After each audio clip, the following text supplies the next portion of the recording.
जीता तो जिसके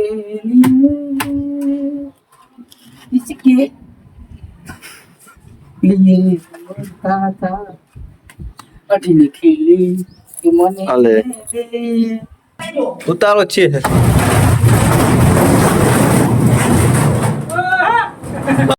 હર હર મહાદેવ. તો સવારમાં આપણે જવાનું હતું માતાજી દર્શન કરવા, એટલે આપણે લઈ લીધું બાઇક અને મારી દઈએ હવે એને પાછું.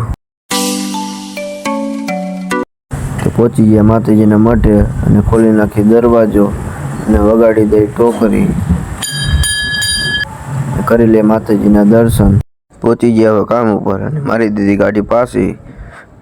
બસ મેં કહી દીધું હવે હાથ રાખીને કે બસ થાંભો. લઈ લીધી ટેપ અને હથોડી હાથમાં અને મારું નહોતું અહીંયા લિન્ટર અને સંડાસ બાથરૂમ. ચડી જઈએ આપણે ઉપર લિન્ટર ગોઠવવા માટે. તો ગોઠવી દીધું છે આપણે લિન્ટર, તમે જોઈ શકો છો એકદમ સોલિડ લિન્ટર લાગેલું છે. તમારે પણ આવું લિન્ટર ગોઠવવું હોય તો કોન્ટેક કરો ચામુંડા કન્સ્ટ્રક્શનનો. આ ભાઈ કામ કરવા આવે છે કે મજા કરવા આવે છે કંઈ સમજાતું નથી. जीता तो जिसके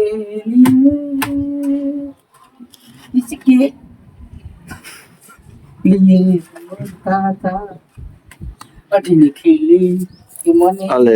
दे નકિયા ભાઈને કંઈક ગમ લાગે છે તો જ આવા ગીત ગાય.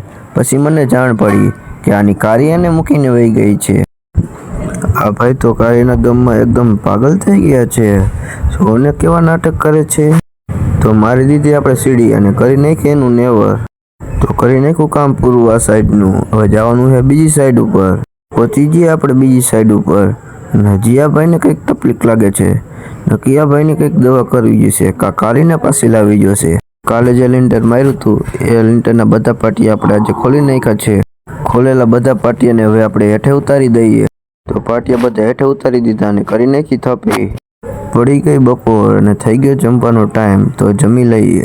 બપોરે ઉઠીને લઈ લીધી બદામ અને જવાનું હતું આજે તાબુ ખોલવા, એટલે નીકળી ગયો ફટાફટ. પહોંચી ગયા સાઈડ ઉપર અને માંડ્યા તાબુ ખોલવા. આ ભાઈ તો સામાન પણ હારવા માંડ્યા. તો તરત તમને દેખાડું કે કેવી રીતે તાબુ ખોલે છે. ઉતારો છે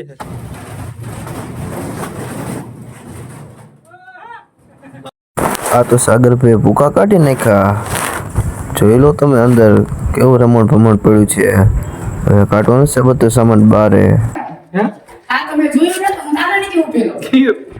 સાગરભાઈ પાડી તો દીધું પણ આ એકબીજા સમજીને દાંત કાઢે છે કે આ સામાન કાઢશું તો કાઢશું કેવી રીતે બહાર રહે, પણ કાઢવો તો પડશે જ ગમે એટલું વિચારી. તો ખોલી નાખ્યું છે તાબુ. જો કેવું સોલિડ ખુલ્યું છે. જો તમારે પણ આવું કામ કરાવવું હોય તો કોન્ટેક કરો ચામુંડા કન્સ્ટ્રક્શનનો. હાલો દેખાડી દઉં એક ઝલક.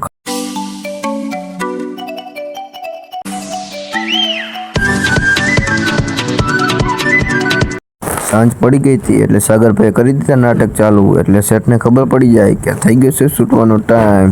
તો મળીએ બીજા બ્લોગમાં. હર હર મહાદેવ.